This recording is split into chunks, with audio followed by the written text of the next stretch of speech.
Hey guys, John V from Phone Arena here. I'm live at MWC 2014 Barcelona, Spain. I'm here at the HTC booth checking out their just announced mid-range flagship device. It's the HTC Desire 816. So you can see right away, it's a very familiar design, similar to the HTC One, but for the mid-range market.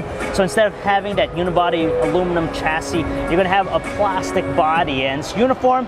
You can see the design here, pretty curved around the side, so they managed to minimize the bezel, so it makes for a pretty compact handset. Build quality is good for a plastic phone. You don't have that flimsiness that we tend to see. It's pretty streamlined, uniform, and the comfort is pretty good, considering it has a pretty large display on board. So let's just take a look around the handset, just like the HTC One. It features dual front-firing HTC boom sound speakers. So you can have a really nice support when it comes to listening to music or even watching videos. On the left side here, let's just try and focus. You're going to have the volume controls. You have the power button. Good, nice, rigid feel to them, and pretty distinctive.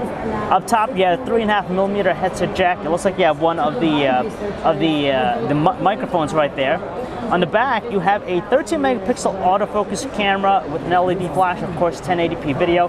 On the right side here, a little bit hard to make out, but it's actually a slit right here. You can remove the casing, and it gives us access to the SIM slot. And finally, in the bottom, you have the micro USB port to charge the device and give it data connectivity. Now, we can't show you the software just because, of course, it's a pre-production unit. It's not finalized, but more than likely, we'll see an updated software down the road. But it's going to have pretty much what we saw with the HTC Sense experience.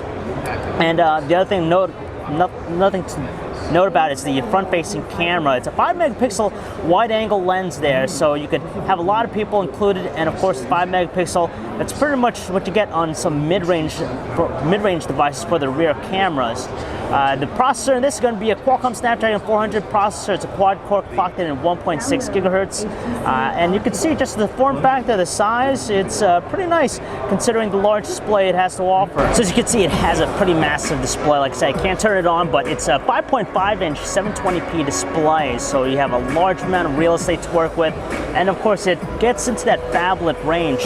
Now, as far as price point and availability is going to be coming out shortly. They haven't announced official pricing, but you could expect it to be pretty competitive for something like a Moto X, and of course when you include carrier subsidies, you're going to get a pretty good price point with it. So that's a quick look at the HTC Desire 816, guys. If you want to learn more about it, you can check out our website, phonearena.com. This is John V. Thanks for watching.